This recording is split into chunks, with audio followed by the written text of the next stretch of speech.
dengan sepenuh hati. Menyandang status sebagai seorang janda, Ayu Ting Ting rupanya punya daya pikat bagi banyak pria. Sebut saja Hussein Alatas, pesinetron Andi Arsyil, hingga desainer kondang Ivan Gunawan yang namanya belakangan disebut-sebut tengah dekat dengannya.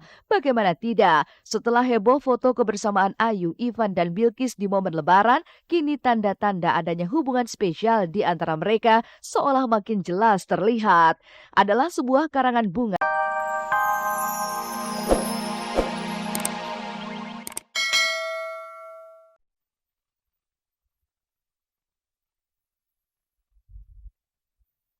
Setelah membuat pengakuan lewat rekaman suara, Marshanda muncul membawa pengakuan lewat rekaman video yang diunggahnya ke dunia maya. Lalu seperti apa Marshanda mengisahkan kronologis di mana ia merasa dipaksa menjalani perawatan selama 8 hari di rumah sakit. Dan seperti apa pula Rianti Sofyan, ibunda Caca, angkat bicara tentang pengakuan anaknya itu. Ivan Gunawan sandingkan namanya dengan Ayu Ting Ting dalam sebuah karangan bunga lengkap dengan nama Bilkis Putri Ayu. Lalu benarkah tahun ini mereka akan segera naik pelaminan?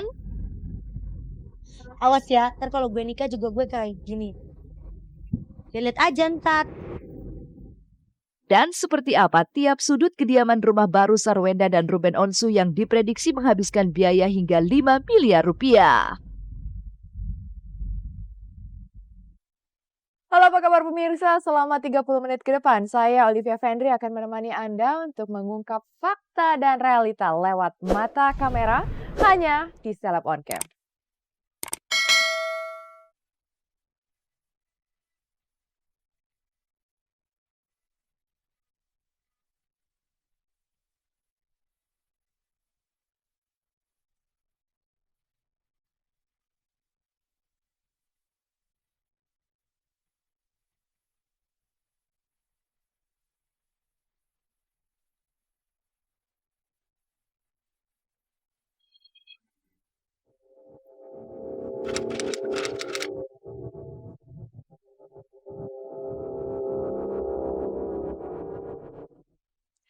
Pasca membuat pengakuan lewat rekaman suara perihal kronologis pemasungan dirinya, Marshanda akhirnya tampil lewat sebuah rekaman video yang ia unggah di dunia maya. Di video bertajuk The Truth Part 1 by Marshanda yang berdurasi 4 menit 23 detik ini, Caca akhirnya mengisahkan bagaimana kronologis di mana ia merasa dipaksa menjalani perawatan di Rumah Sakit Abdi Waluyo Menteng, Jakarta Pusat selama 8 hari. Tapi mengapa lagi-lagi Caca memilih mengupload sebuah video di dunia maya daripada bertemu langsung dengan sejumlah media? Benarkah ini sudah menjadi sebuah kebiasaan bagi Marshanda? Maka inilah video pengakuan Marshanda tentang kronologis di mana ia merasa kebebasannya terampas. Ketika apartemen saya, ternyata yang datang ada sekitar 7 orang, 8 orang. Dan mereka bilang mereka adalah yang 3, 2 cowok dan 1 cewek itu adalah perawat suruhan Dr. Richard Budiman, psikiater. Ada 1 dari kepolisian, bapak-bapak dari kepolisian, ada 1 perwakilan dari orang apartemen. Mereka yang dia memang bilang oke, mengizinkan orang-orang itu masuk ke apartemen saya gitu, which is agak aneh juga. Dan 1 lagi adalah chief security apartemen Sebelangka itu. Jadi mereka masuk semua. Dan dari perawat Dr. Richard ini bilang bahwa mereka disuruh datang ke apartemen saya, menemui saya, dan harus menterapi saya saat itu juga, dan langsung membawa saya ke rumah sakit untuk opname.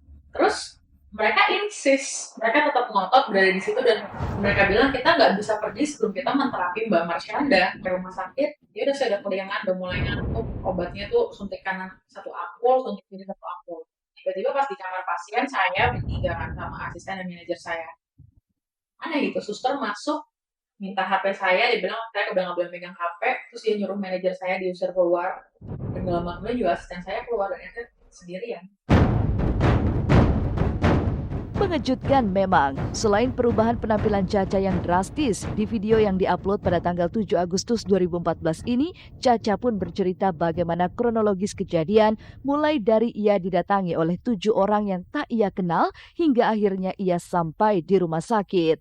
Lalu apa sesungguhnya yang membuat Caca seolah gandrung menguak segala isi hatinya lewat dunia maya? Adakah ini bentuk perlawanannya lantaran ia merasa bahwa berbicara seorang diri bisa membuatnya menjadi tenang? Dan benarkah jika sebagai suami Ben Kasyafani dibuat kaget perihal apa yang dialami sang istri? Iyalah, maksudnya ya kaget sih, kaget. Cuman kan karena ada beberapa kejadian-kejadian yang sudah terjadi sebelumnya, jadi ya kayak udah aduh terlalu deh, kita mau fokus ke hal-hal yang lebih nyaman dan lebih positif gitu ya. Kita masih harus kerja, aku juga harus jagain Sienna kan, kita pengen membebaskan pikiran-pikiran kita dari hal-hal yang negatif dan hal-hal yang membuat beban pikiran, jadi kita pengennya ya tenang dan damai. Aku terus terang, ya Caca temanku, teman baikku, aku sebagai temennya Caca juga aku sedih banget ngelihat kondisi yang seperti ini, karena ini kondisi yang tidak mudah pasti buat dihadapin oleh siapapun itu. Dunia maya seolah menjadi tempat yang aman dan nyaman bagi Marsyanda. Lantas benarkah jika Caca merasa ketagihan untuk menyuarakan isi hatinya di media jejaring sosial jika ia mengalami pergolakan jiwa? Dan mengapa Oce Kaligi sebagai kuasa hukum menyebut apa yang diperbuat kliennya itu adalah suara hati yang merindukan kasih sayang seorang ibu? Jadi kasarnya itu dia merasa kehilangan kasih sayang dari seorang ibu. Dia menggunakan gaya tertentu dalam berbusana atau apa, itu sebetulnya bagian dari ekspresi diri. Sehingga pada waktu orang kemudian mengekspresikan dirinya seperti misalnya masuk ke YouTube terus kemudian menggunakan kayak gini, itu menurut saya masih dikatakan sah-sah saja. Tetapi dengan perbedaan yang drastis, itu juga menunjukkan bahwa orang ini ingin menunjukkan sesuatu. Ada apa dengan hubungan ibu dan anak yang kerap terlihat harmonis jika sedang di depan kamera ini yang ternyata menyimpan luka dan bara amarah? Seperti apa Rianti Sofyan angkat bicara soal ribut-ributnya ia dengan Caca? Benarkah jika semua kejadian ini memang benar di bawah kendalinya? Bahwa dia masuk di rumah sakit itu dengan keadaan yang sangat nyaman, kamar yang nyaman. Bahkan kita sering bawain dia makanan, terus udah gitu kita makan sama-sama.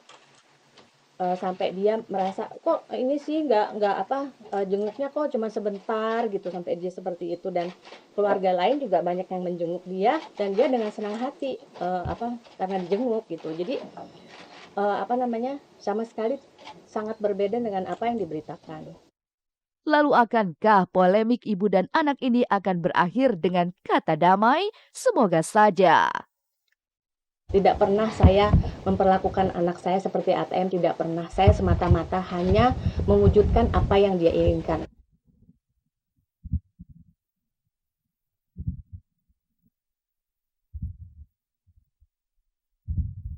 Ivan Gunawan sandingkan namanya dengan Ayu Ting Ting dan Bilqis dalam sebuah karangan bunga.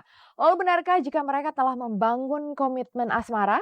Dan benarkah jika tahun ini Ayu Ting Ting akan naik ke pelaminan untuk kedua kali? Tahukah kamu, aku mengagumimu dengan sepenuh hati. Menyandang status sebagai seorang janda, Ayu Ting Ting rupanya punya daya pikat bagi banyak pria. Sebut saja Hussein Alatas, pesinetron Andi Arsil, hingga desainer kondang Ivan Gunawan yang namanya belakangan disebut-sebut tengah dekat dengannya. Bagaimana tidak, setelah heboh foto kebersamaan Ayu, Ivan, dan Bilqis di momen lebaran, kini tanda-tanda adanya hubungan spesial di antara mereka seolah makin jelas terlihat. Adalah sebuah karangan bunga di acara syukuran rumah baru pasangan Ruben Onsu dan Sarwenda di bilangan Bintaro Kamis kemarin yang bertuliskan ucapan selamat dan doa dengan nama pengirim Ivan Gunawan, Ayu Ting Ting, dan Bilqis. Lalu adakah ini pertanda bahwa mereka telah mengikat sebuah komitmen asmara? Menempati rumah baru, gitu aja.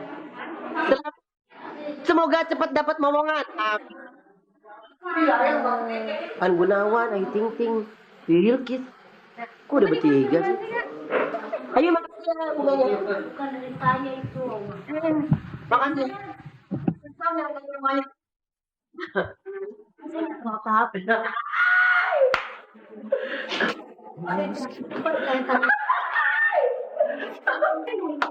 Nah, itu saya nggak tahu.